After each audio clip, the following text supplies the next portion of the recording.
Hey there. Welcome back to the Golfweek Amateur Tour, the podcast. Chris, should we tell people how to join the tour? Of course. Whether you're a seasoned member or just tuning in to learn more, we're here to help you dive into the ins and outs of the tour. If you've been on the fence about joining, there's no better time than now. It's a fantastic way to play competitive golf, meet other passionate golfers, and step up your game. Registration is open. All you need to do is go to amateurgolftour.net. Click Join the Tour button and pay your local tour's membership dues. And if you want to keep up with all things Golfweek Amateur Tour, make sure you're subscribed and listening to the podcast on your favorite platform. Don't forget to download each episode, share it with your golf buddies, and if you're enjoying the show, drop us a like and a review. Your feedback helps us grow the community and reach more golfers just like you. Thanks for tuning in. Now let's get into today's episode. Chris, welcome back. It's the end of August. It seems like we just talked about it, and it was the middle of August, and time is literally flying by. Yeah. Yeah. It's. I don't even want to think about it because that means that my kids are growing up quicker. Life's going by quicker too.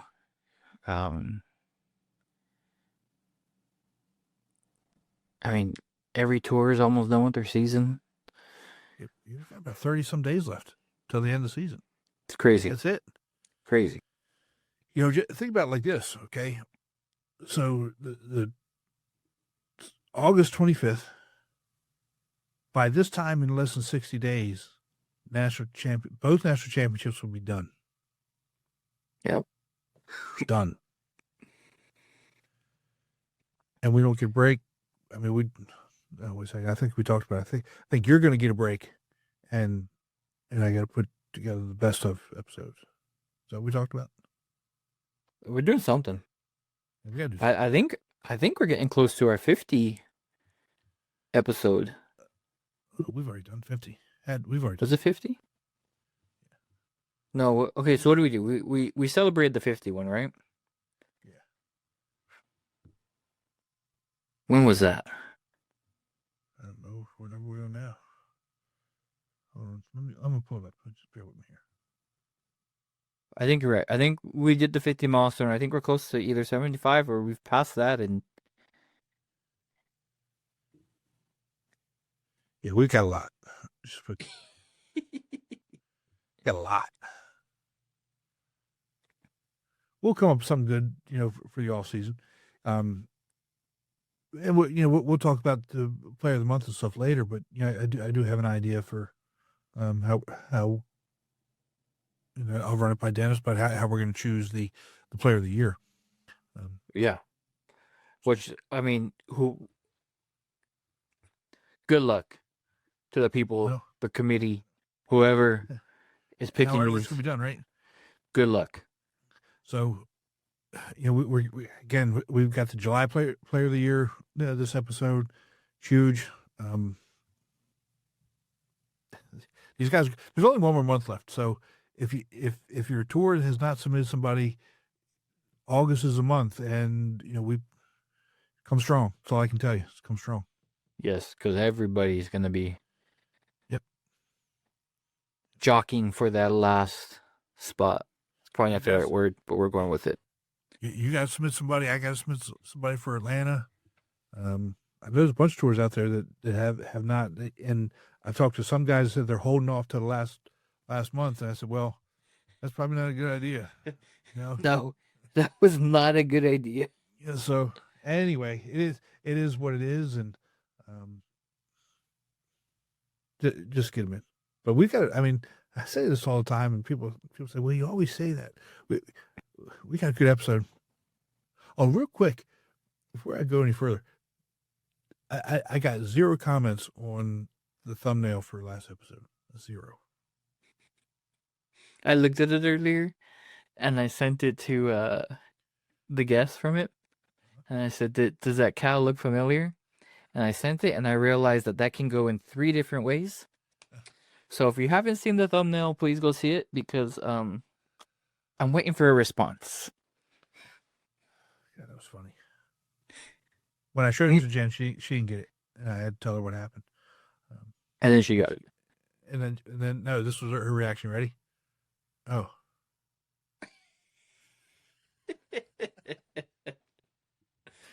It is what it is, though.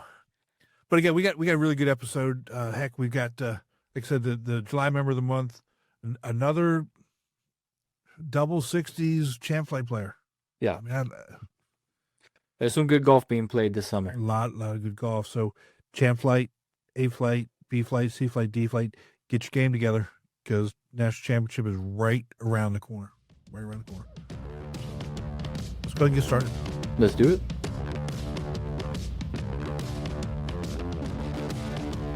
Ladies and gentlemen, Golfweek Amateur Tour proudly presents Golfweek Amateur Tour, the podcast, talking about all things Golfweek Amateur Tour, including interviews with tour directors, players, and course professionals. Now here are your hosts, Tim Newman and El Paso Las Cruces Tour Director, Chris Rocha.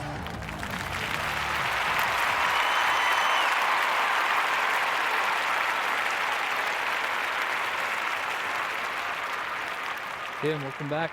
Another great episode. Best one yet. The best one yet. It's the end of August. Yes, sir.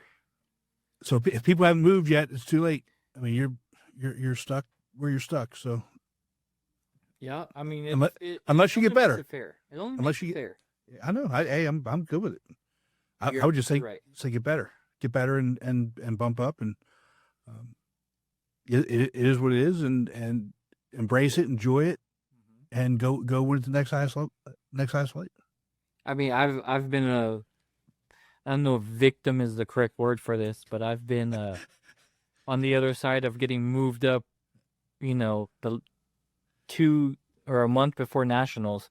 But it's just a whole mindset change, and you just got to get ready, get prepared, and go out there to do your best. I mean, you've gotten so good that you got moved up handicap wise. No reason to stop there. No, don't be mad. Embrace it. Right. Love it. Right. It's, and that's what I tell my guys all the time, man. If you get moved up, I'm happy as hell for you. I mean, I'm cheering you on. I think it's great. So don't go into it with a negative attitude. Embrace it and enjoy it, and figure out how you're gonna beat the guys that are in that flight. It'll be fun. Yeah, and do us a favor. Don't go attack your director and ask him why you got moved up and what loophole there is to get you moved down before nationals, because there's not. There's no loopholes. I've been down that road. There's not, and just like you said, Tim, just embrace it. Yeah, and have fun. It's August, and we're wrapping things up for the year. So we've got like 32 days left in the regular season. That's it. Yeah. 30 some days. Yeah. So if you have not registered for these final tournaments, get out there and get registered, get all the points you can. But the other thing we need to talk about, and we'll talk about later, is we're going to introduce our July member of the month. There's only one more. So tour directors, get your nominations in. It's I think August is going to be a doozy with nominations. Yeah, it's coming down to the wire. I think we've had some great ones so far. Yeah, we really have. And to be honest, we didn't know how this was going to turn out. We kind of took the idea and just ran with it, and I think every nomination every month has been amazing. And especially this one, because this one, we've seen and we've experienced what this winner does for his tour, and I mean, to be able to just raise your hand and say, hey, I want to be a part of this, and do it week in and week out is just tremendous. Yeah, and they really started a movement and started something that has been picked up by other tours across the country, which is really, I love it, and what we really want to see, right? Right. And they have so much fun doing it. I don't catch all of them, but I do try and try and catch them at least once a month when they're doing it, and they leave me laughing, which is always good. It's good for everybody else around me, right? You know, if I'm laughing, everything's gonna be all right. Right. So you know, it's they've done a good job with this, but this is it's not a team award. This is a individual award. So Right. So, you know, without further ado, let's bring him in. From the Louisiana North Tour, Mr. Dan Hubbard, with his amazing director, Miss Gina O'Neill. Welcome. Thanks for having me. there we are. Thanks for having us. Dan and Gina, thank you so much for spending some time with us. Gina, thank you for nominating Dan, and Dan. You know, we've talked about this before. You know, what you and Trey do with the podcast has done so many good things, not only for Louisiana North Tour, but you know, I don't know if you heard in the intro. You know, there's been other tours across the country that have kind of picked up on what you all are doing, and the camaraderie that does to the local tours is amazing. We have such a great time doing it. It's something that, you know, Trey, of course, came up with his idea. And when he thought about it, there was only one person he really wanted to be involved with him, which was myself, which was an honor in itself to be nominated by him to do that. And we just have an absolute blast doing it. We feed off of each other. It's like we've been doing it our entire lives together. So we enjoy it. The players enjoy it. And they look forward to us doing it, because I can tell you there's weekends we get out there that we're like, man, I really don't want to do this. But then that countdown happens and it's like a total different time. So yeah, we love it. I mean, I will say this. I've tried to do it in our tour, and like you said, it's a commitment. So kudos to both of you. But it is cool when tournament comes and you're like, man, you didn't even pick me? Okay, I see how it is. Because I know I watched, when I went to go visit you guys last year, I watched your bathroom episode, and you know, you all didn't pick me. You all didn't give the visitor a chance, and yeah, it was a little bit of fire. I'll tell you that much. Well, Dan, let me read the nomination that Gina submitted for you, and you know, we've talked about it with other winners. The nomination is a key factor to how these are chosen. You know, and Gina put a lot of time into this, and it really says a lot about her and how she feels about you and the tour. And so, like I said, if you got some tissues there, you may want to get them out. I'm just going to read it here real quick. It says, I would like to nominate Dan Hubbard from the Louisiana North Tour for Player of the Month. He became a member of the Golfweek Amateur Tour since 2008 in the B flight and has been soaring in A flight since he was promoted in 2021. He has played in 219 rounds. Chris, 219 rounds. That's a lot. That's commitment right there. Even after taking 3 years off. Dan lives in Texas and has driven many miles from 4 to 7 hours to support our tour, playing in all of our events. He has played in multiple regional tournaments and is responsible for recruiting 7 to 10 of our players to support the Western States Regional and the PGA West Regional for the last 4 years. He won the PGA Greg Norman Shootout Tournament this year and followed up with a win at PGA West Regional the same weekend. Dan is currently in second place in point standings for the 2025 season A flight. Dan is one of our podcast pick'em announcers on our LA North Tour Facebook page, which has become enthusiastically and overwhelmingly highlight for our members. If you watch our podcast, you will see how involved he is, knowing and researching the stats of all of our 187 members. Oh my God. Personally, before each tournament. He is a very respected leader for our tour on and off the field. Dan encourages our players along with sharing their accomplishments over social media. Everyone loves to play with him because he supports and recognizes them. Dan Hubbard helps us encourage all flights to interact with and know each other. Dan knows all 187 players by name and swing, literally. This is the kind of player every tour director wishes for. He is a loyal member and a great ambassador of our Golfweek Amateur Tour and deserves this nomination. Dan, that's amazing. And do you really know all 187 members? Is that? I do. Well, we're probably about maybe 185. There are probably a couple that are new this year that sometimes you don't get to meet everybody, but Right. yeah, we try to connect with everybody on the tour.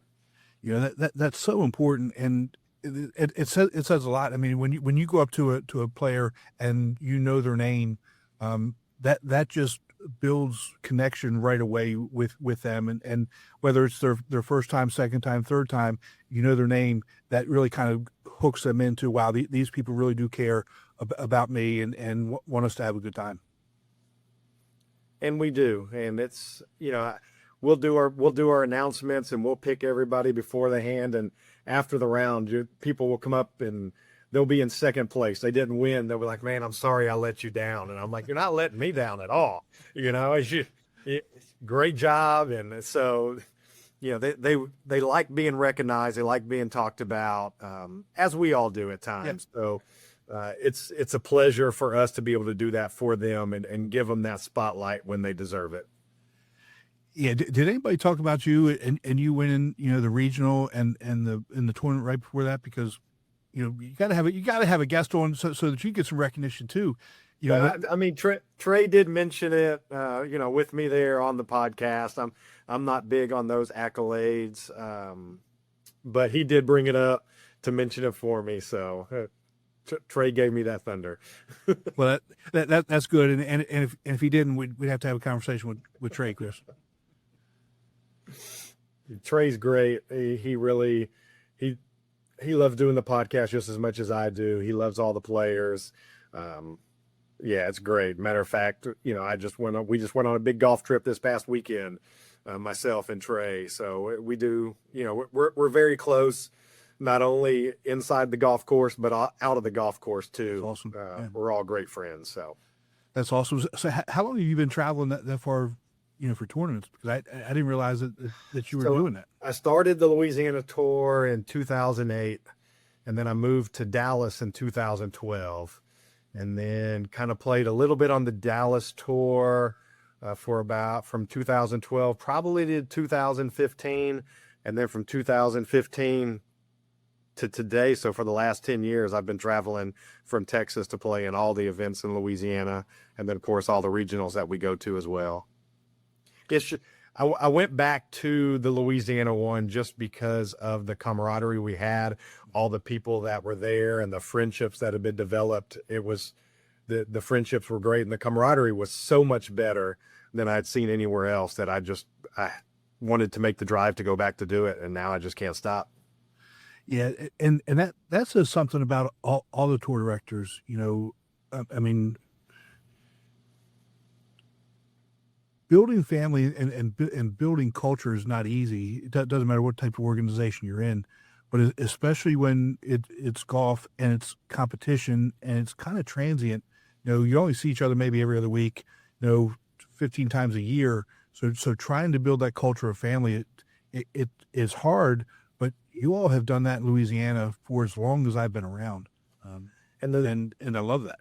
And it's great. Gina does a wonderful job. But I tell you, you know, you've just got groups that all year long, even in the off season, they're going, we're going and supporting other players' home courses, tournaments that they have throughout the year as well. Mm-hmm. So we travel all over Louisiana, even when the golf tour isn't active per se. It's in the off season. We're going and playing in everybody's tournaments and supporting all of their events as well. So we just love supporting each other and just helping each other get better and grow as golfers and people as well.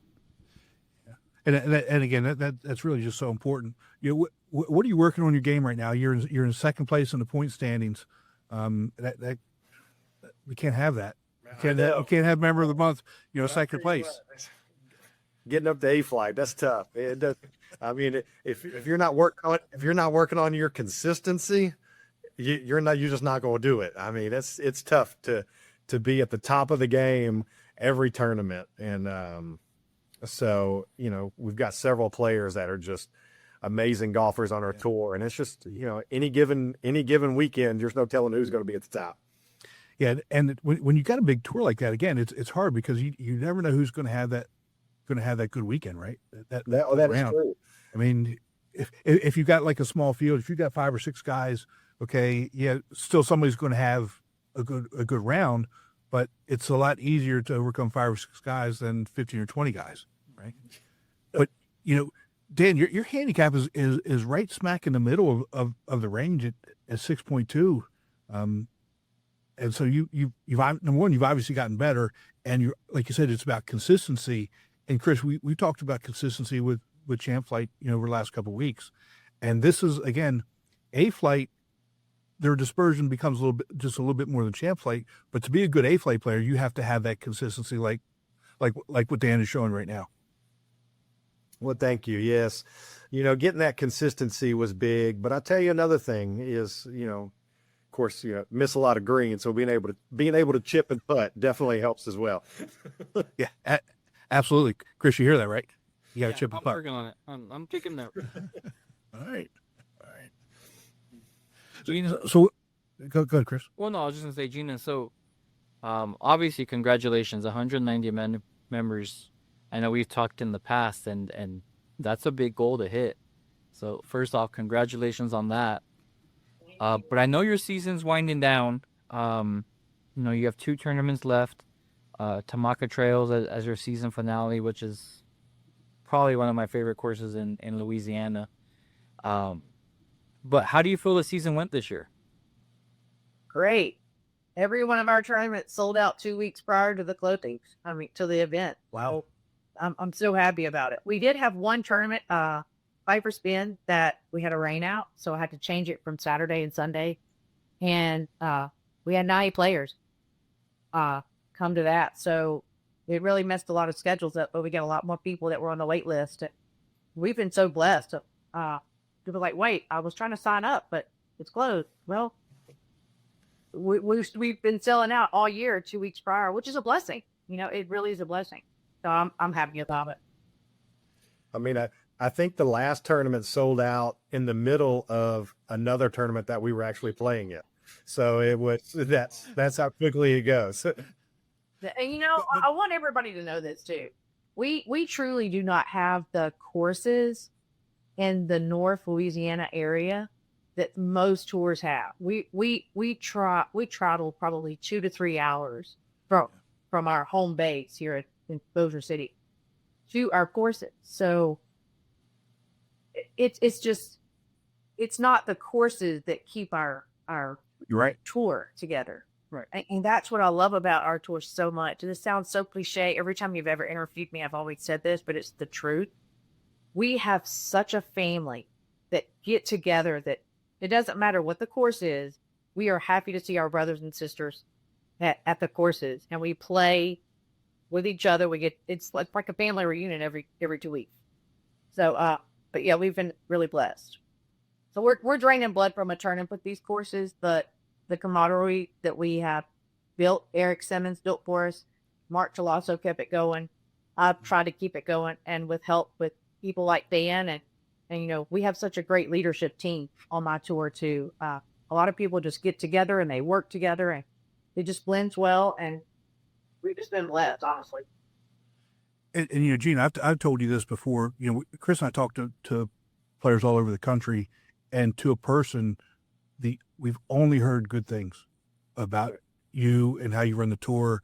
And when that permeates, you may have that in your local tour, but when that message gets out to people, whether it's Denver, whether it's Atlanta, whether it's New York upstate, and that message grows across the country, that really says something about you and your members and how you're doing things for the tour, and it's really good to hear. Well, I run an organized tournament. I try to stay consistent, and I think that's key. Our players like it, and they keep coming back. So I'm really happy about that.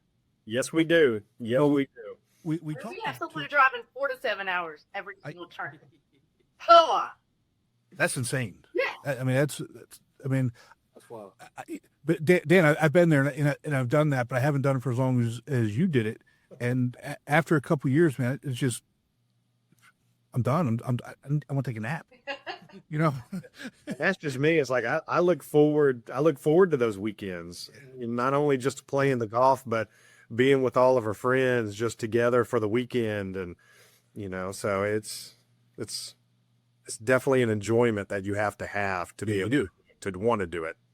And when you have players coming from other tournament or other tours to our tour to play, and they mention things like that, they mention the podcast and they mention the players and the camaraderie that we have and the closeness and the bond. They're so impressed, but it's just our players. Our players it's that Southern hospitality. Not everyone has that, but we do our best to try to encourage it and keep it going. And Dan and Trey on the podcast really help it out. I mean, they've been such a highlight for our tour for sure.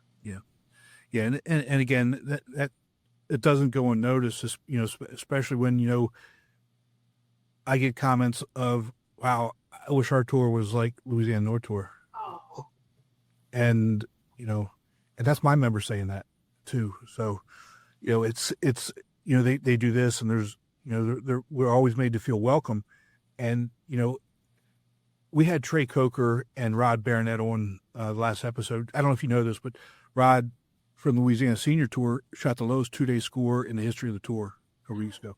That's so cool. He shot 68-63. Dang. His longest putt out of 2 days was 35 feet. And I don't even know what that means. But they were saying the same things about, their tour that you all are doing. And that kind of was permeated. It started with your tour. It started with the Golfweek Tour, and then kind of moved over to the Senior Tour. And it's kind of like zoysia grass. You start getting little pockets of it, and then it just spreads. And again, I just love that, and I love what you guys are doing. I don't know how many times I can say it. We have a culmination of new tours developing that bond and creating their relationships. I'm not taking the credit for it at all, but I think I'm starting to see more tours create that bond. The directors are getting to know the players personally, and the players in Champ Light are getting to know the decliners. I mean, that's a huge deal. When I first got on the tour in 2011, Eric Simmons was our tour director. He's like, Champ Lighter A, meet D-Flighter B. Y'all meet each other. I mean, he really started this. I'd love to take credit for it, but he started it. Mark Colosso, kept it going, or then the result of their greatness, honestly. And you keep building on what they built, right? Yeah. And what's the next right thing to do for the tour? What's the next right thing that's going to help build connection? What's the next right thing that's going to grow the tour in really whatever way you can? And like you say, you may not have access to all the courses that other tours have, but that's not why they're coming to play with you. They're coming to play for that connection. And it is so important. But let's talk about the courses for a second. And I'm going to tell you that you can't choose Oak Wing and you can't choose Tamaka Trails. Okay. Because we've talked, Chris, we've literally talked about Tamaka Trails like 3 episodes in a row. Right. Okay. Yeah. Dan, what's your favorite course? Not Oak Wing, not Tamaka Trails. Okay. So my favorite is probably Casati Pines. And we don't play that every year. But that is probably my favorite. I think I've won there more than any other course as well. So that's another reason why it's my favorite. Okay. But then I would have to go with Links on the Bayou, it's a true link style course. I really enjoy that, and it's always in great shape when we play it. And it's like right next door to Oak Wing, so it's very close. But those would be my 2 top courses that we play. Hey, may I say something real quick? Yeah. So Dan and Trey do all the research on their players. They spend the week before the tournament doing the research on the player. I mean, Dan digs deep. I mean, he can tell you pretty much what size underwear you have. He knows his player. So I did a little research today. So since I've been tour director, Dan, you have 4 wins since I've been tour director for you. And you have 37 top 10 out of 100 tournament. So you have been in the top 10, 37% of the top. That's great. That's amazing. That's incredible. So very proud of you. Thank you. That's incredible. Man. Maybe I am, because we interview people that have small rounds, let's say 20 or 30, and then we interview people like Dan who's got a ton of rounds. And Gene, I'm like you. I go through and I try and pull things out like that are huge. But to have 10% of your rounds in the top 10 when you've got a big tour like that, I could be in the top 10, in some flights, in the D flight or C flight with a couple of tours every round, because we only have eight or nine guys. But when you bring out 15 or 20 guys every single tournament and you're consistently being in the top 10, that's huge. And I know, and typically an A flight, we'll have 25 people a tournament, an A flight. So we a lot of people. So, and that's always, and that's my goal for every tournament, is always to be top 10. My goal is top 10, secretly top 5, but top 10 is always my goal. Well, and again, that's why you're sitting in second place. I mean, if you're consistently in the top 10, I mean, you're eventually going to chip away at that points race. Yes. And this player of the month is not basically on stats. I mean, it's so much more than that. Oh yeah. You guys gave us the criteria, and Dan just meets so much of that. He's so enthusiastic about our tour. He's already shown that he's very dedicated and such a loyal member to us. He's an ambassador for us. He encourages our players. And I mean, I think my tour's grown from that. No matter if he's having a good game, bad game, he's still going to encourage the players. He recognizes them. He lifts them up. I mean, that is what every tour director wants. When you have one of those and it just bleeds into everybody else, I mean, I really contribute a lot of that. I could have nominated, and I have so many people I could have nominated because I have great players. But Dan has stood out to me for this one, because I feel like he's really benefited my tour with his presence and his actions and his loyalty and stuff. So I'm just very happy to have him. And I'm glad he's with you too, because again, it's not just your tour. He's added value to the whole tour, the national tour, with what he does, his attitude, what he brings to the table, the recruiting the players, the podcast, all those things. Because again, you take that back, you pick somebody that's been out of town or been to the regional, and they see this and they go back and they talk about it. They do. And then it starts to breed that attitude and those types of things in that other local tour, if it's not already there. What I love about him the most, I think, is that he's an A flight. Okay. Pretty good A flighter. He will find a D flighter. They could be the worst D flighter. He is going to treat that person the exact same way as the people on his flight. And I think that the D flighters, they recognize that, and that means a whole lot to them. Most of those people are just starting out and trying really hard to get to that A flight position, but I think that's what I really love about Dan, is that he encourages them and treats them as his counterpart, And that's huge. Yeah. That's huge, for sure. Thank you, Gina. Well, thank you, Dan. So Dan, you're in Florida. What's next for you? We've got a Mystic tournament coming up, which, I love that course. I love playing it. It doesn't agree with me, but I love it. So just, trying to, I just got back from Branson. We went up and played Paynes Valley and Buffalo Ridge and Ozark National. Oh, yeah. Did that. So we just got back Sunday afternoon. So I'm just trying to take a little time off this week and then get back to the grind this coming weekend and just get practice going and get ready to, I want to be at the top of the points. So to do that, I got to win. Gotta win. I don't win, I don't get there. Well, you've got 2 tournaments left. You're in good position. So just do what you got to do. Like I tell Chris, don't worry about what anybody else is doing. Worry about what you're doing. That's all I can do. You hit your ball every time. You don't hit anybody else's ball. So just take care of yourself. Correct.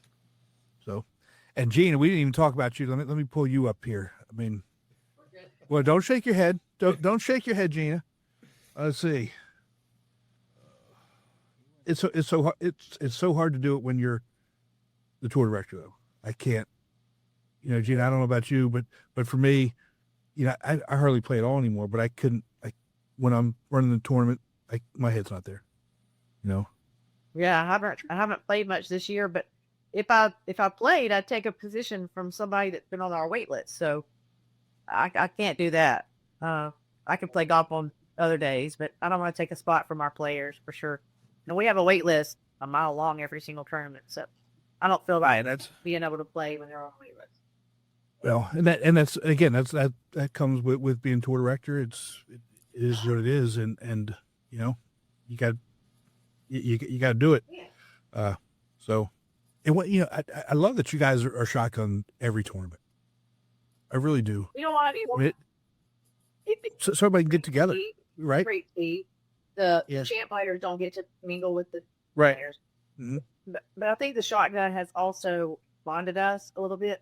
It has. But I'm sure. the course is really they want us in and out, so their members can get on the course. Our courses down here are very particular, and they don't want to take away from their members. So I've kind of not had a choice, but if I do have a choice, I always ask for shotgun Yeah. start. They just I'll take help everybody mingle when everybody gets done. Yeah. I mean, you could do the awards all together, and it turns into a not a big party, but support for everybody, right? Because everybody's going to hang out, and congratulate the winners, or if you didn't win, if you win something, the places or skins money or whatever it is, people are going to want to hang out and celebrate that. So It helps us for the podcast because we're able to, talk to BC and D flighters all when they're done and talk to them about how they played, how their rounds went, so that we have that information for the next tournament. So it helps us too. that's awesome. Well, guys, thank you so much for spending some time with us tonight. I really do appreciate it. Dan, congratulations, and I can't wait to see you here in Hilton Head in October. Well, thank y'all. Y'all have a wonderful time. Thanks for having us on here. We really appreciate it. I'm honored to be here. So thank you. You we're doing a great job too. I mean, I'm so proud of you guys. This is really people are looking forward to this. And so you guys have done so much better since when you guys first got started. Wow. Boy, nope. No. Yes. Sorry to be Thank you so your much. fly caps too, and you have good information. So I'm proud for y'all. I really do appreciate it. Chris and I talked offline about our first episodes last week or so, and I said I think I may just flush them down the toilet. Well, this is great for Golf Week. So Dennis has to be so happy, but I'm thankful that Dennis chose my nomination. I'm really excited and hopeful about that. So. Yeah, and again, it says a lot about you and what you guys are doing down there and the tour as a whole. And I love it. I love you guys, and you just keep up doing the good work. I can't wait to see you. We love y'all too. Can't wait to see you. All right, y'all take care. All right. Bye. Let's take a break from the show to hear about Srixon's ZX Mark II drivers. ZX Mark II drivers are for major players, major winners, major power. All new ZX Mark II drivers, only from Srixon. Tim, great interview with our next member of the month. I think not only every month we're seeing these great members being nominated, the nominations are getting fuller from when we started. You can tell the passion that these directors have for their members, and it's just cool to see, man. And I've tried to do a podcast with my tour and one of my members, and it's not easy to remember to get that done and to do the research and the pick'ems and all that. Eventually I'll bring it back, but it's great to see. And I didn't know he lived in Texas, so driving 47 hours an event, that's like me going to Phoenix or Austin, Dallas area every weekend. It's crazy. Well, it's kind of like going, when I was living here and going to Atlanta, right? And you saw what it did to me. I mean, I was Yeah. exhausted. Yeah. I mean, literally exhausted. We would drive over. If I didn't stay there because of work, we would drive over on Friday and get back well after midnight on Saturday or whatever. And oh my God, and he's driving a little bit further than I was. Right. He must be burning through cars or trucks or whatever he's driving and spending a ton of money in gas and those types of things. But for him to continue to do it, again, that goes. I said it in the interview. It goes to the product that Gina has built in Louisiana North Tour. Building that culture, building that family atmosphere, building those types of things, that cohesiveness, and then what Dan and Trey have done with their podcast, the Pick'em podcast on Facebook, and their philosophy on that. We didn't really get into that in that conversation because we talked about that before. But the whole idea of, the reality is people just want to be talked about. They just want to hear their name, Right. and that gets them, that makes them feel that they're involved, that they're really part of everything, and they do a phenomenal job with it. Yeah, for sure. And like Gina said, that Southern hospitality, we got to witness it firsthand when we went down there last year, and it's not just from them. All their members, every member that I played with, they all have it, and they all just feed off of what they have at the top. Yeah, absolutely. But our next guest, we've had a lot of good champ flight players on recently. Yes. And this was coming from your tour, so set the stage because this is a pretty good one. No, I mean, it's, champ flight guys, when they come, it's nice to see some really good champ flight guys and be able to witness what they're able to do. And like you said, yeah, the next one does come from my tour, so I'm a little biased about it. But,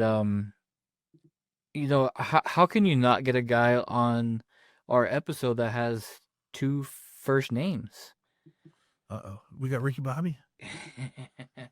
So from the El Paso Las Cruces tour, Marshall Daniel. Marshall, welcome to the show, man. Hey, how's it going, guys?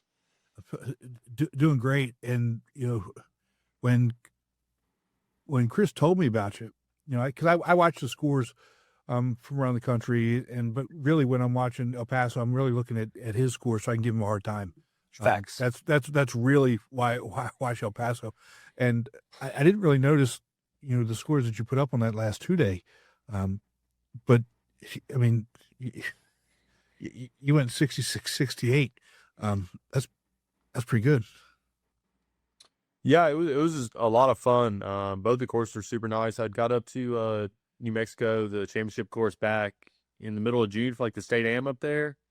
So I'd seen that course a couple times, but Isleta I'd never been up to see before. So it was pretty cool getting to see both courses again, though.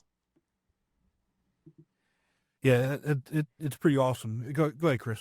No, I was just gonna say, I mean, and UNM, University of New Mexico in Albuquerque, it's no course to sneeze at either. They have U.S. Open qualifiers, they have U.S. Am qualifiers, any qualifier you can think of, they have it out there.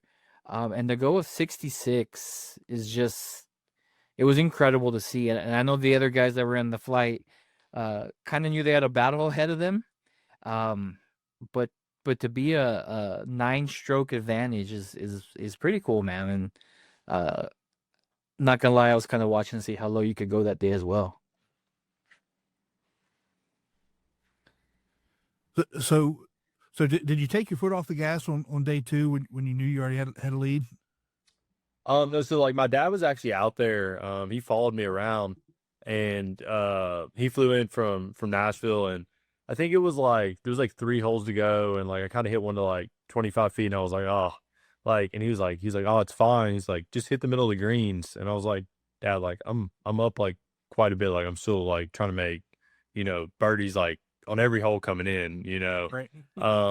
So I was still trying to make some more birdies. I didn't make as many putts the last day. But But I played really well the last day too. Didn't make any bogeys the last day, so played pretty solid that day as well.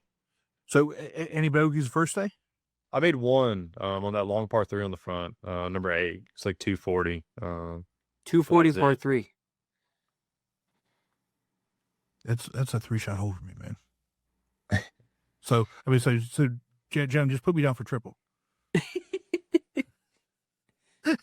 but Marshall, I don't know if you know this or not, but last episode we had a guy on from the Senior Louisiana Tour. He shot the lowest 2-day round, the lowest 2-day score in tour history. He went 68-63. So you were really close to that. And again, what's your mentality as a champ flight player going into these 2-day tournaments? Obviously we just heard a little bit. You're still trying to make birdies, but what's your mentality as you're going into these tournaments in terms of course management, club selections, those types of things? I would say like just kind of like some of the backstory. Like, so I'm obviously an Army officer and have been in the field a lot of this year. Did like a rotation at the National Training Center. So just try to get as much practice in as I can, like kind of between these training events. So I think some people at work know, but like they're starting to know now that I'm playing in more tournaments. But like before, like there was a lot of times I would just go back, like I would practice like outside of work, like to where like I'd get done with work, go practice at night, like at an indoor place. And a lot of guys at work like probably like didn't know I was doing all that, and then showing back up the next day to PT and doing that. So just try to get as much preparation beforehand. So then I'm like somewhat comfortable, when I tee it up on Saturday, and then, probably haven't played since like the weekend before. So you just kind of get into like a little bit of a flow, get on some fairways, get on some greens, give yourself a bunch of looks, and start making some putts, get under par early, and then just kind of keep going from there. So Chris, you say, Marshall, are you West Point grad? Oh, yes, sir, I am. That's what I thought you said. Well, first off, again, thank you so much for your service. And did you play when you were at West Point? I did. I played 4 years at West Point. I was captain my senior year. Okay. And what's your lowest round ever? It's 65 in a recreational round. Wow. Still 65. Still pretty close. Wow. Are you planning on playing in any Army tournaments or being part of the Army team at all? Yeah, I for sure want to be part of the Army team, just depending on kind of what work allows. Right. We go to the field a lot in the early spring, so just depending on if there's like an opening there for me to get out there for a couple weeks, and qualify and do all that, I would love to. I have a lot of teammates that are former teammates that are getting out there and doing it. Some of them are like already out of the Army or getting out, or I guess on the way out of the Army like the last few years if they're deciding to get out. So they're a little bit ahead of me in their careers, so they have a little more flexibility. But yeah, I would love to for sure. What rank are you? I'm a first lieutenant. Okay, good. How are you dealing with heat down there? I mean, It's hot. I like it though. I'm from Memphis originally, so it's a nice change, like being back in the heat, like down here versus being up in New York. okay, yeah, that's a little different. Chris only plays golf when it's like 80 degrees, no humidity, no rain, and the perfect weather. You put him with, Which we never get here. 100 degrees, or if it rains, or if the wind's blowing more like 3 miles an hour, he's done. He doesn't, he can't take it. So playing down there for you is a little bit different. What? No, the weather, you said it was great. Shot 79, so almost beat 2 of the champ flighters. I'll take that. Yeah. Marshall, so real quick, so you said you played golf in college, you're playing golf now. When did you start picking up the game? When I was about 9 years old, I started like just hitting some balls in the yard. I lived on 8 acres growing up. It had like an actual putting green there, like with Bermuda, like championship Bermuda Sprigs, like grew it ourselves, and then with my dad, and then had a John Deere little push mower that was like 18-inch blade. So could go around and like cut it every day and roll some putts, and had about 225 yard basically driving range, like shag your own balls. Like I'd hit them down to the street, then hit them back like 115 yard shot up to the green, chip them all up on the green, finish a bunch of them out. And then that's kind of how I got started for the first couple of years, was just playing in the yard all the time. That's awesome. Does your dad play? Oh, he used to. Who's better, you or him? He used to be really good. So like he would beat me like most of the time until I was probably like 13. Like he'd beat me like every time for the most part until I was like 13. And then after that, I started beating him mostly. Oh my God. Could you imagine, Chris, being 13 and Yeah. being good? I mean, My youngest is 10, and he's not anywhere near being me yet. So I guess I'll keep that chip on my shoulder for now. you proud of yourself? You beat a 10? You yep. really proud of that? Yep. I mean, we've got a 15-year-old that won that 2-day event in D-Flight. So there's some ballers up here in El Paso. Everyone thinks we're just in the middle of nowhere, but we got some ballers out here that can play.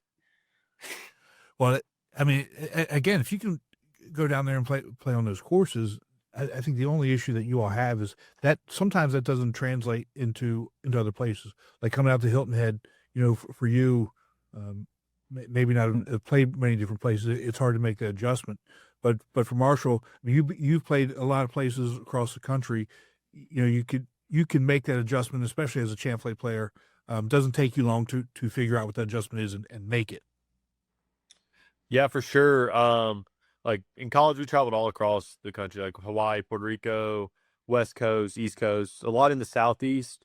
So somewhere like Hilton Head, like definitely like more comfortable being around, like that kind of Southeastern environment, like kind of grass, a lot of Bermuda grass is what I grew up on. So, more comfortable probably playing in the Southeast than like out here at elevation.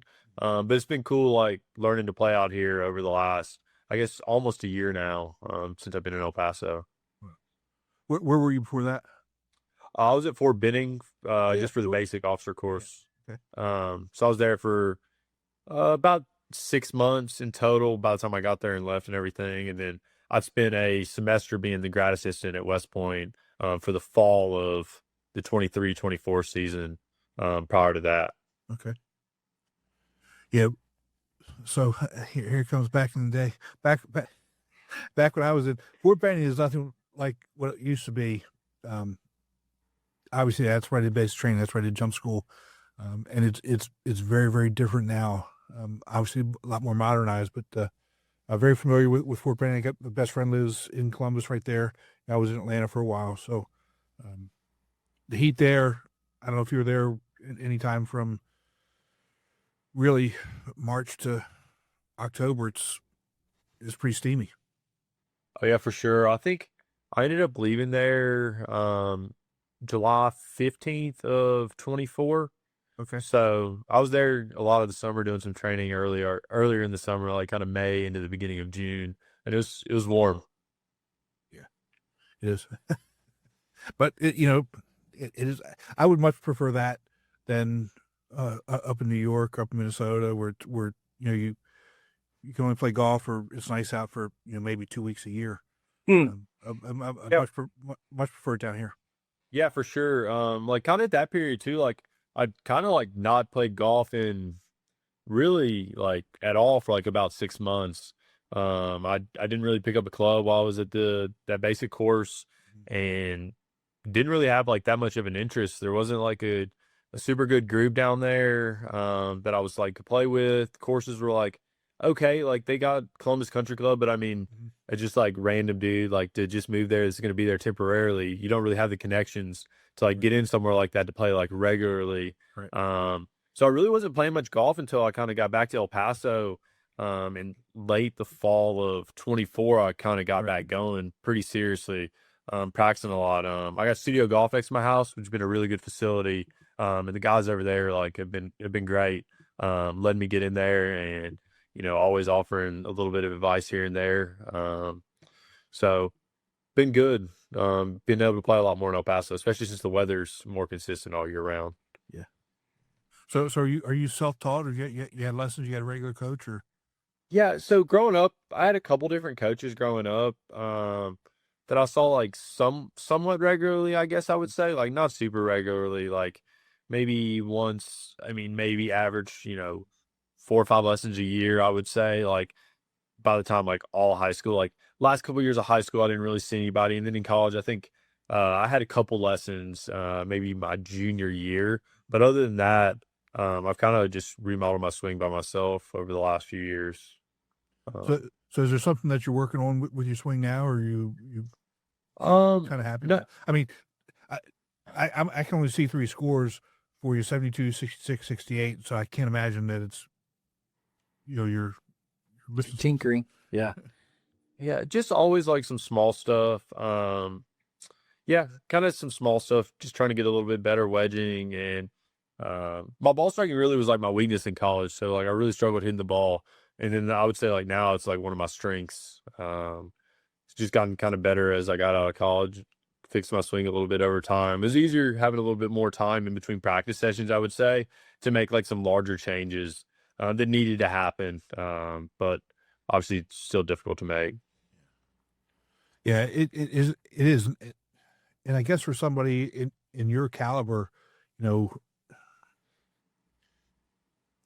obviously you have a much better feel than the higher handicappers of what's going on with your swing, and a little adjustment. It's big for you, but it's really not. It doesn't really change that much. Yeah, I mean it's kind of like fractions of a stroke, right? Like Yeah. I mean, if you kind of follow like the decade golf, I don't really get super into it, but like the best way like I describe it is like I see like certain shots I hit throughout the round, like I'm saving almost a fraction of a shot. Like if I hit it in the woods, but I can get it out and then give myself like a decent look at par, and I might have just saved, I might not have made it that time, but if every time I do something like that, I can get it back into position and give myself a chance. Right. Might save a half a shot there, have a shot somewhere else, and those shots really add up over the course of one round. Or if you get in a 2 or 3 round tournament, that could add up 5 or 6 shots and make a huge difference.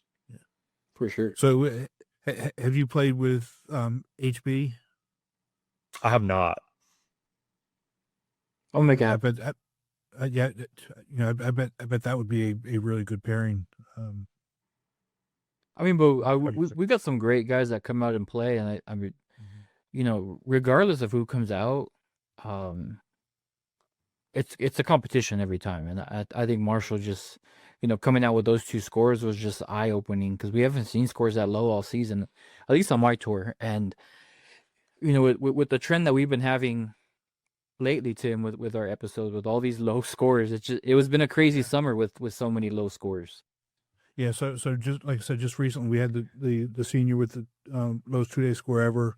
The episode before that we had a guy who shot 63, and this was I think his second 63 over the last 2 years, and a 64 the year before that, and then the week before that we had a 64. So we've had a lot of low scores here recently, and we also had somebody who qualified for the U.S. Senior Open this year. I say this year. I mean, he always He qualified the last regularly like 3 years.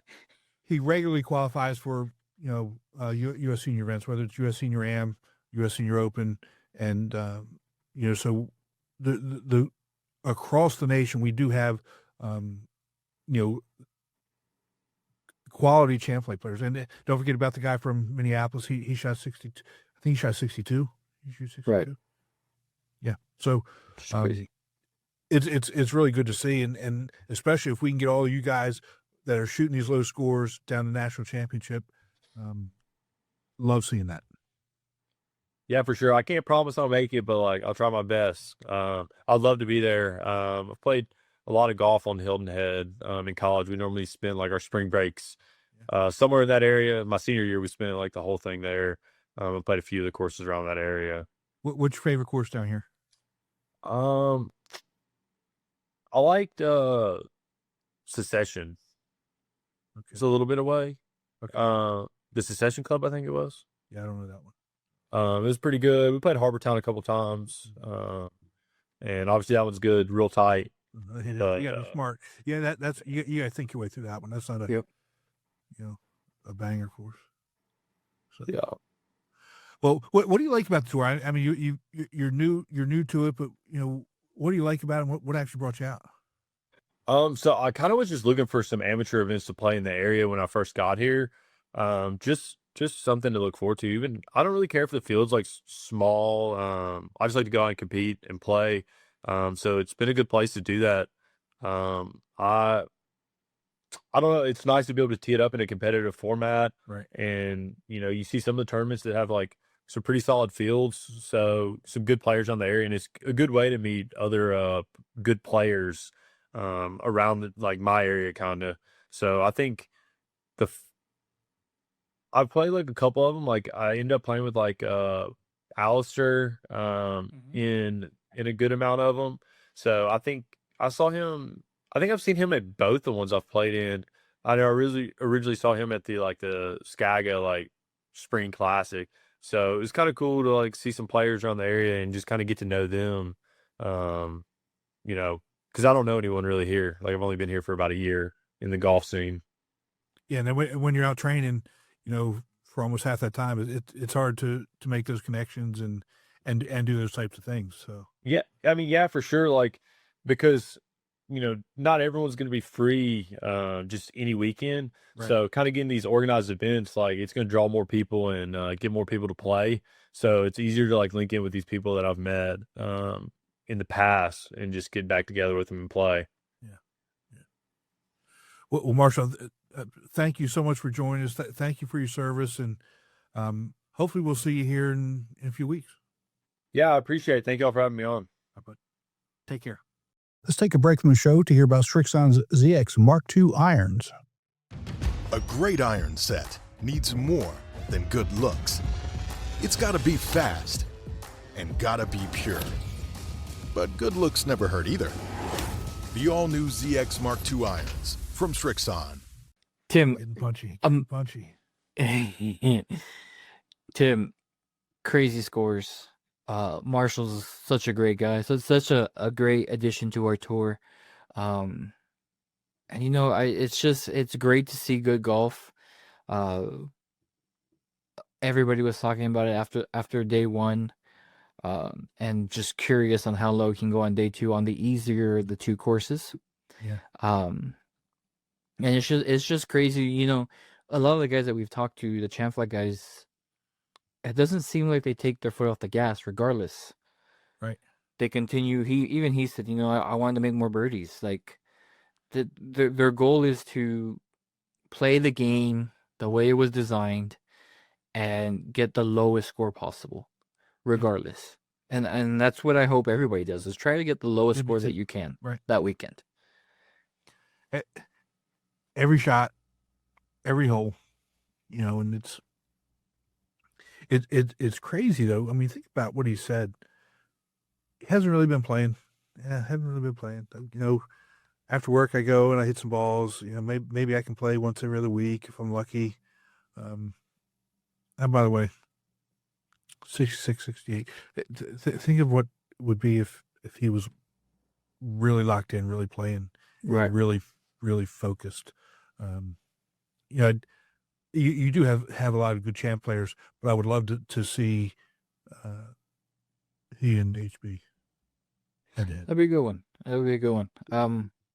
like to see him with any of the Champ Flight guys in Golfweek. I think he can compete with the best of the best that we got out there. So, might have to find the extra large luggage and sneak up on the plane with me to get him out there. Maybe I'll go talk to his superior and ask him for the weekend off. Do what you gotta do. I don't think it'll work, but at least I can ask. Hey, again, we gotta do what we gotta do with it, but 68, 66, not too far off the lowest 2 day. No. 3 shots. Tie. Well, so I'm curious. So obviously we had the lowest in Golfweek, but it was a senior event. I'm curious what the lowest for Golfweek itself is. Yeah, I don't know.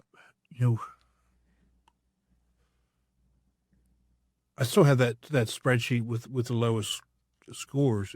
It would have to be somebody in that double 60s range. Right. Obviously. Right.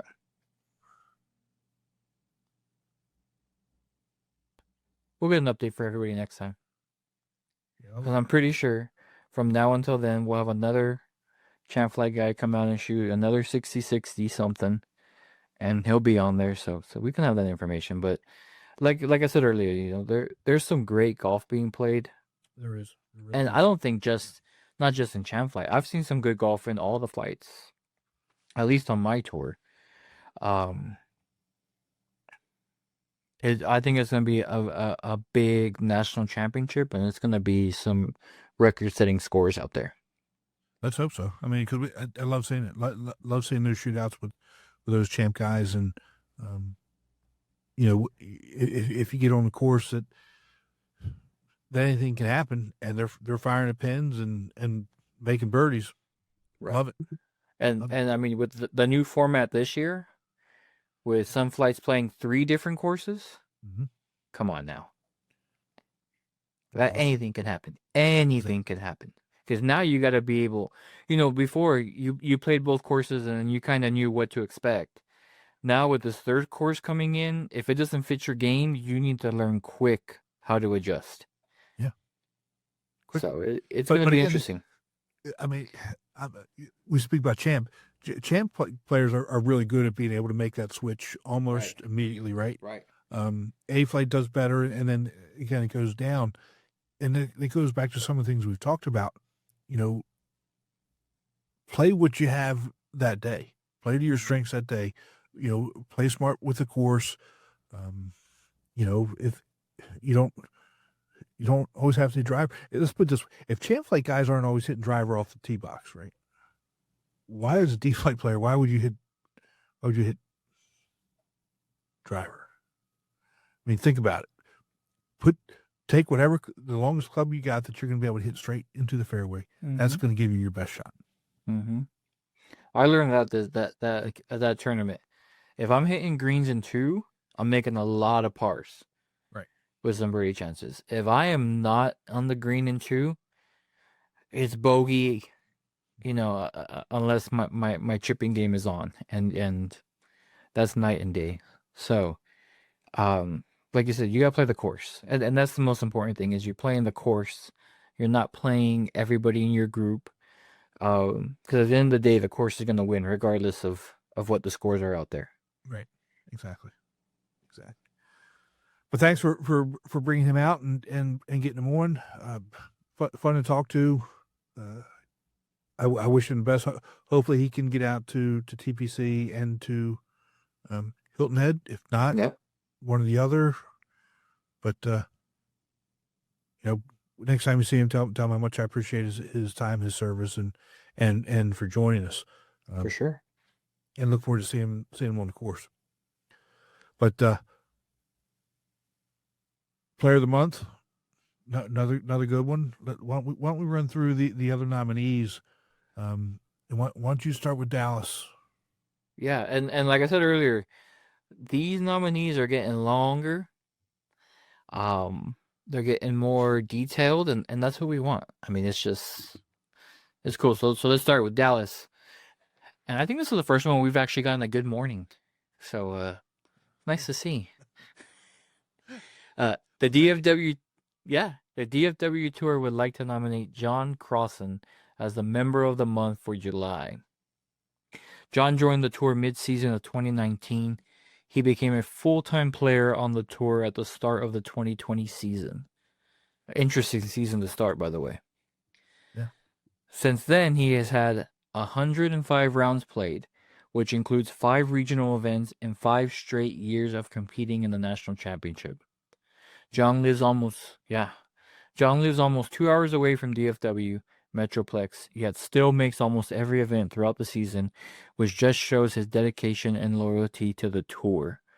John is a great ambassador for the tour and a player that everyone enjoys to play with. Lastly, but most importantly about John, the person, 6 years ago, him and his wife, Lacey, lost their daughter, Lily, to amoeba, which is a rare bacterial disease. Lily was just 10 years old at the time of her passing. Since then, John and his wife Lacey have joined with Kyle's Cares Amoeba Awareness Foundation to help spread the word to other families about this rare disease so no family has to endure what they had to go through. Love like Lily is their slogan. And anytime you see John, he will have a hat on with this motto. John embodies what this tour is all about. I hope you guys will consider him as your nominee for this month. I can't imagine what they went through. I really can't. You know, I know.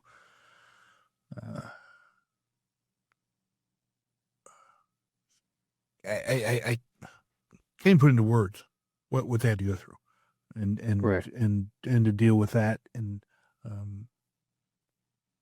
I think the solace is that they are a part of the organization that may help somebody else. But to lose a child, I It's tough. can't begin. Yeah. No.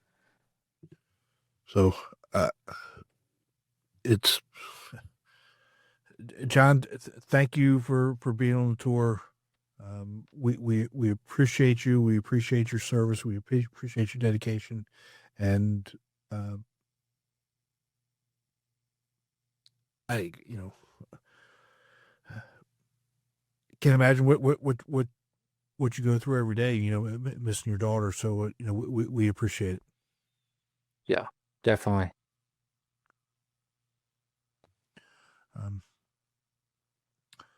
Got another Good luck nominee following from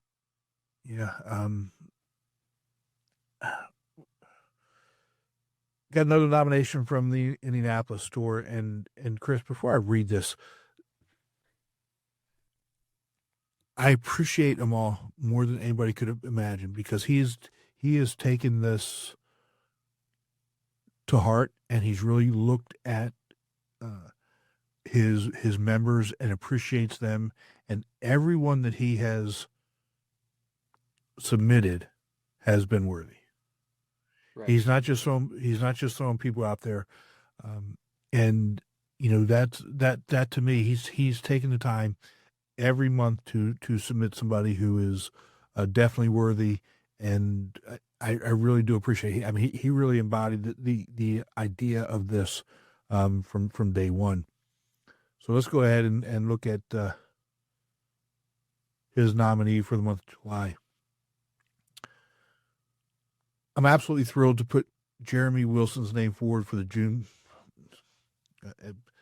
He forgets which month it is. he wrote June, but this is July. I'm absolutely thrilled to put Jeremy Wilson's name for the July Player of the Month for the Golfweek Amateur Tour. Jeremy has shown incredible dedication to our tour this season.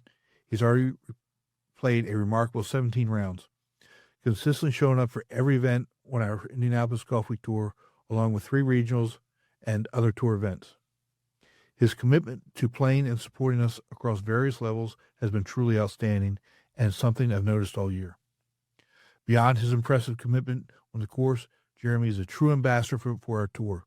He always shares such positive feedback and has been instrumental in welcoming new members into our Indianapolis Golfweek Amateur Tour community. I genuinely couldn't be more grateful for his continuous support and valuable contributions. He really embodies what we look for in this award. And he did submit a picture. And again, I'm all, I really do appreciate what you've done, and you've taken this to heart. And Jeremy, thank you for your support and your dedication to the tour. Yeah, and again, like you mentioned, thanks to him all, because he's been real consistent with this. And if we had a director to pick so far, I think he'd be in the front running for that. Absolutely. And our last nomination for July, not June, is from the Michigan Tour. I'm not nominating Steve Shepard from Michigan per the below reasons. He recruits new members. I can't say he actively recruited new members per se, but I know he has his son join, and Steve only ever has good things to say about the tour to anyone and everyone. Steve is only ever positive in his interactions at events, no matter what. He was part of the reason I thought about just one Michigan tour, as Steve lived in the middle of the state and had to choose either east or west, and then only get partial points for the non-local Michigan tour events. Simply because of where he lived, he played as many east and west regardless of being able to earn points from them or not. He just likes to play. That's pretty That's cool. awesome. That's awesome. That's, Yeah. I mean, that's like, the Louisiana tour, how they have a north and south, and I'm pretty sure they both have guys that go back and forth. No one has ever complained about playing with him, and he has been requested as an opponent or partner when we play against South Louisiana. Getting called out. Well, I'm going to take the side that they want to play him because he's nice, not they want to be the opponent because they're going to beat him. We're going to say because he's nice to play with and he's fun to play with, right? That's what we're going to go with. We're going to have to find that one out. Okay. We're going to have to get a reporter out there. He has offered to help many times. I actually could use his help once, and I took him up on his offer. He would have helped for free, but I still only charged him half of the event entry fee anyways, just for his offer to help. Well, that's nice. Was worth it to me. I don't know if that goes against... Michelle, you're good. Yeah. You're good. Let's see here. My regular assistant just couldn't participate in that. Hold on. So Michelle, remember now, we didn't choose this. Dennis chooses the winners, but as far as I'm concerned, if it only happens once, it didn't happen. No, I don't know what you're talking about. I wasn't even there. As mentioned above, he would play as many non-local Michigan events, whether he would get points for it or not. He goes to as many regionals as he can. He just played in the Louisiana TPC event this past weekend. Member since 2020, 13 events, including 1 regional and 1 championship. 2021, 13 events, including 1 regional and championship. 22, 16 events, 2 regionals and a championship. 23, he also had 2 regionals and a championship. 24, 15 events, he traveled to Florida and Kentucky events, 2 regionals and a championship. And 2025, 13 events so far, including Indy and Southern Louisiana events. I have no reason to think he will be no reason to not think he will be at the championship. Wow. Always liking and sometimes posting positively on their social media, not only Michigan posts, but also the national Facebook posts and other tours posts as well. And he has previously talked about some of the podcasts, only some, so I know he listens to them. Well, he's probably to the point where, he only comments on the ones that are truly outstanding and have poignant points to share, which would really, to me, mean all of them. It gets better every time. It does. It does. But again, great nomination from a show up in Michigan for Steve Shepard. Steve, again, thank you so much for your dedication to the tour, your support for the tour. It does not go unnoticed, and keep up the good work. And Michelle's already got you locked in, so we will see you in Hilton Head in October. Yes, and if not, we're going to come after Michelle and see what's going on, because Exactly. Because she already said yes. You have no choice now. Yeah, she said there you go. You're in. Go ahead and send your money, and we'll see you here. Another good month, Chris. But Sir. This is it. August. Get your nominees in, bud. Yeah, I need to get mine, like you said. Number one, if you haven't done one, you still got to do one. And if you have done one, if you have somebody worthy, put them in. I mean, because we this tour is for all of us, and it's great to hear some of the good things that players are doing all across the country. And I can tell you, I really appreciate hearing the stories. It's fun. It's fun to read them when they come in, and I think it was a good addition that we added, or a good change, Yeah. because every tour has a member or a handful of members that they can nominate, but it's good to see that there's people that go out there and are actively living and playing what we hope a Golfweek member would do. Yeah, I'm going to make a transition on that. We've got the iron raffle, right? And I got a Venmo deposit today. Oh, from Sean Redmond. We've had Sean on a couple times. The Richmond Tour director, and I saw him down at the regional. He put in $100, and this is what he said. This is what he said. I'm going to read it to you. I got to get over here to his messages. And again, we talk about the tour as a family. He sent me $100, and I texted him. I said, are you sure it was 100? Because if it's $10, okay, that's one thing, because it's $10 a piece, right? right. And I didn't want. I mean, if he only wanted to do 10, 10 is fine. But if he only wanted to do 10 and gave me 100, I don't want to make sure we got credit, right? And what he said, this is how we responded. That's from the Richmond Tour. We support our people. That was his response. Nice. But that's it. That's number one. That's who he is. That's what he feels about the tour. I really appreciate it, and so I'm throwing it out there to other tour directors right now. So we're only selling 100 spots. Challenge Venmo. accepted. Venmo me. You're going to get. As of now, they're still new, Chris. They're still in a box behind the behind the sheet back there. Oh, there goes the thumb. There goes the thumb. It hasn't popped up in a long time. No, but there's we avoided that for a good point. I didn't do it.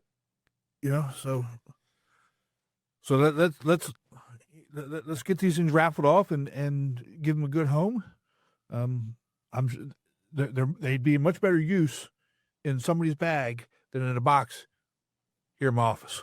Right. And it's not doing it now. No. It does it at the right once every 9 months. It'll work. Oh my gosh! But again, Sean, thanks, buddy. I appreciate you. There you go. You did it.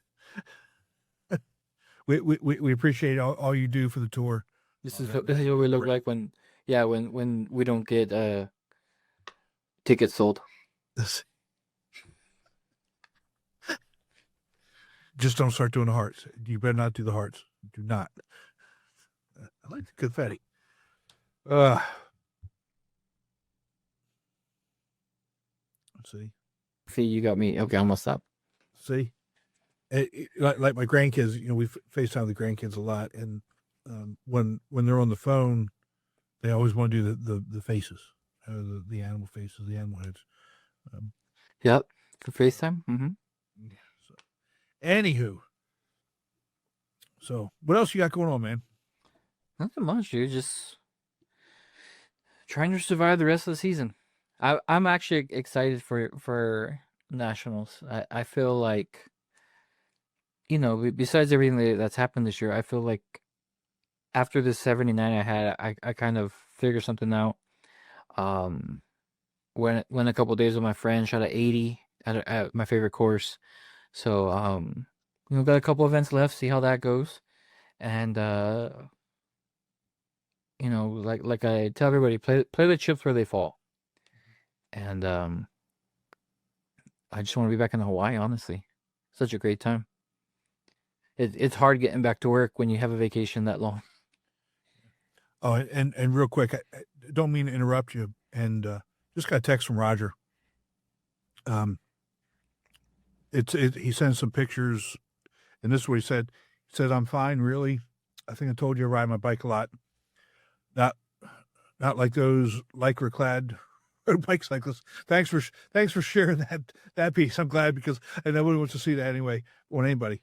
But casual rides and mountain biking. I ride my commuter bike to work a couple times a week. Been doing it for about 8 years now. Never had an accident. Even ride on a separate bike path off the road itself. Anyhow, wow, a car T-boned me at an intersection. Totally their fault." Jesus. So, Roger, I know you listen. Take care of yourself, but I don't like these pictures at all. Yeah, for sure.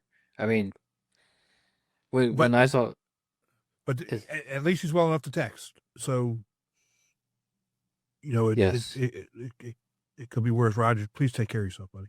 yes, it could have.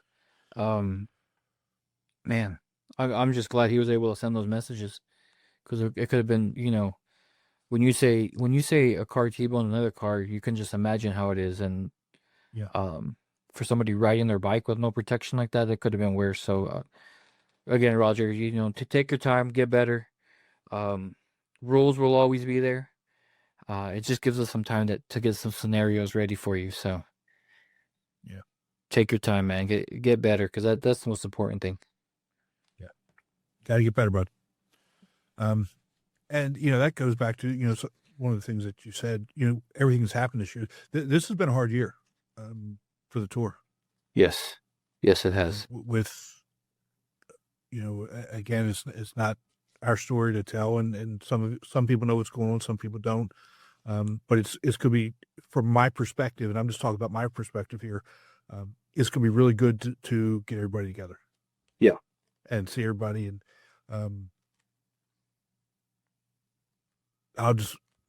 Chris, I'll just leave it at that. No, I agree. It's gonna be good to see people.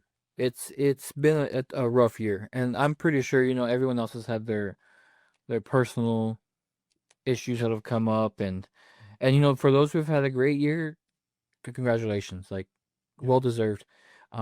But life is life, and things come up and things come down, and to be able to get out there on a Saturday or a Sunday, if your tour plays on Sundays, Right.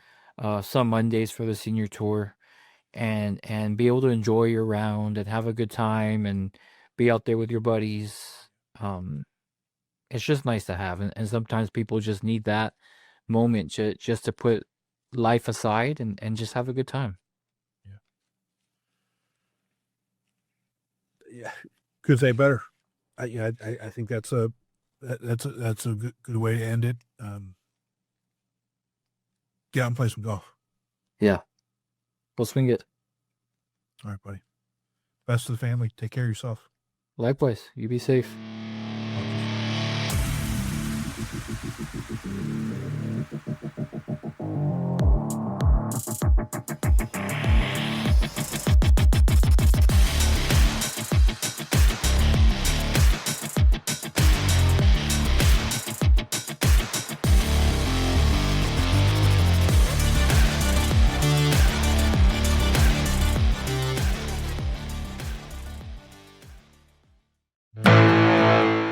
All right, that's a wrap for this week's episode. But Chris, after all this time, you would think we would remember this stuff. We forgot to tell people how to register, didn't we? Yep, take it away. Well, if you're not already part of the Golfweek Amateur Tour, what are you waiting for? Grab your clubs, join the fun, and see what competitive golf is all about. You can sign up today and start meeting some incredible folks who love the game as much as you do. All you need to do is go to amateurgolftour.net, click the Join the Tour button, and pay your local tour's membership dues. And hey, don't forget, if you're enjoying the podcast, you can catch us on all of the major podcast platforms. Be sure to download, share it with your golf buddies, and throw us a quick review if you're feeling the love. It helps us keep bringing you the good stuff and reaching even more golfers out there. Thanks for hanging with us, and until next time, keep swinging and having fun out there. We'll see you next time. Take care.